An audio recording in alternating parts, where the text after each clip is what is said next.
A few weeks ago, I was at the bank trying to get some things done, and so I was taken back to one of those offices that are near the lobby, and I was asked to work with an associate to get whatever I needed to get done.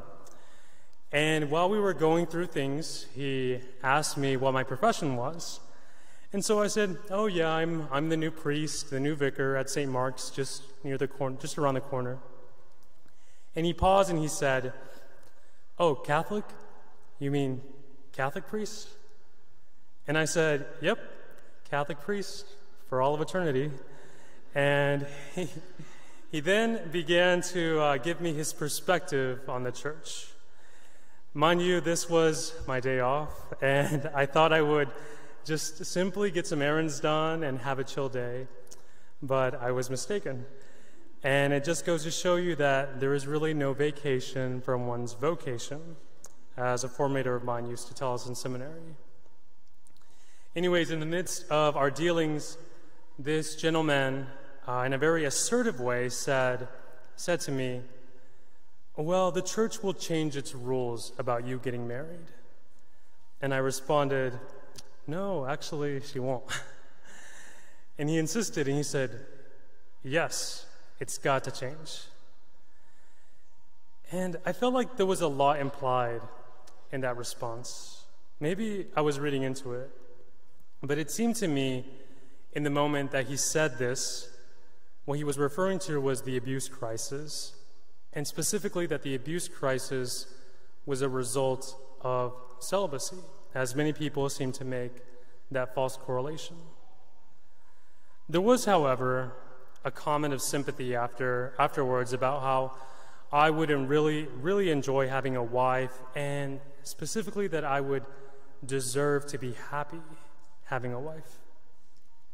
And as a melancholic who sulks on experiences, I found myself really dwelling on this and really thinking about his perspective and wondering, what do Catholics think about celibacy? What do non-Catholics think about celibacy? What do they think about married life? And even, what do they think about single life, for that matter? And celibacy is just a very practical discipline that the church asks her priests to adopt. And what I mean by that is that there are very practical reasons why the church asks her ministers not to marry. We are more mobile. We can be moved from one part of the diocese to another overnight. We are readily available to respond to sacramental emergencies, even at night. The church provides for our sustenance, so without having to pay for the sustenance of an entire family, we don't become a burden on a specific parish. But these in of themselves are really not good reasons for why the church asks her priests to be celibate.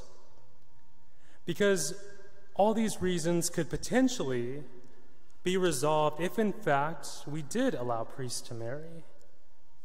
Because if we allowed priests to marry, then maybe, just maybe, perhaps we would have more men interested in the priesthood, and more men would mean more priests, and also more area covered geographically, more availability, and potentially more work accomplished, greater income to help sustain their families. But these practical reasons are ultimately superficial reasons for or against celibacy. No one accepts the promise of celibacy for mere practical reasons, believe me. Rather, celibacy in its fullness intends to bear witness to the world what we are all ultimately called to do, what we are all ultimately called to experience, and that is a deep and intimate union with Jesus Christ. That is what the promise of celibacy says on the day of one's ordination. It says, "In the presence of God and His church, are you, the candidates, resolved as a sign of your interior dedication to Christ to remain celibate for the sake of the kingdom and in lifelong service to God and mankind, to which one will respond, I do. The church asks her priests to remain celibate precisely because she believes in heaven. Heaven is the fulfillment of every longing of the human heart. Every human heart here desires union with another. No human heart here was designed to be in isolation. It desires deep and intimate friendship with another person. And heaven is that ultimate fulfillment because we experience an infinite union with God himself, the source of all goodness, the source of all beauty. Marriage on earth is meant to witness to that union, to this union between God and the human soul. So that as St. Paul says in Ephesians chapter 5, he says that husbands may love their wives as Christ loves his church. That is what marriage is intended to do. But in heaven, there will be no marriage. There will be no more marriage. As Christ says in our gospel today, in the resurrection of the dead, they will neither marry nor are given into marriage. Because in heaven, every human desire is fulfilled by God himself. Celibacy, therefore, is a choice. It's a choice to begin heaven here on earth. It's a choice to forego the duties of family life, to live in deep union with Christ now. The abuse crisis is not due to celibacy. The abuse crisis, rather, is due to men who have forgotten the most important reason why they took this promise, and that is to live in deep and intimate union with Jesus Christ. Many people may look at the celibate life and say, what an empty and lonely life. But that's not true. Because romance is not the highest form of intimacy and companionship.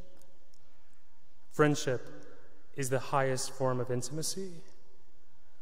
And the Lord, who is extremely generous to those who say yes to his calling, gifts us, who become his priests, great and intimate friendships with family members and with brother priests that I certainly, from my own experience, know that I don't deserve, but out of the Lord's sheer generosity has given me and blessed me. But most importantly, the Holy Trinity invites me as a priest to be removed from the necessity, duties, and distractions even of family life, to enter into a deep intimacy with the Holy Trinity himself, and to experience a divine friendship with God. The church is not flaky in her beliefs. We believe wholeheartedly when Christ says, "This is my body, this is my blood," so much that we go to great length to make sure that the Blessed Sacrament is received with great reverence at a rail, to receive and repose with great reverence at a tabernacle. And we believe with firm conviction that heaven is a reality, so much so that men and women forego marriage to begin to live that reality here on earth. And finally, this form of life is not only a witness to everyone to the divine friendship that we are all called to, but it is a great consolation for individuals who can't enter into marriage, for widowers, for widows, and especially for single people who have not found their spouse yet. That though you may not have a spouse, that doesn't mean you're called to a life of loneliness and isolation.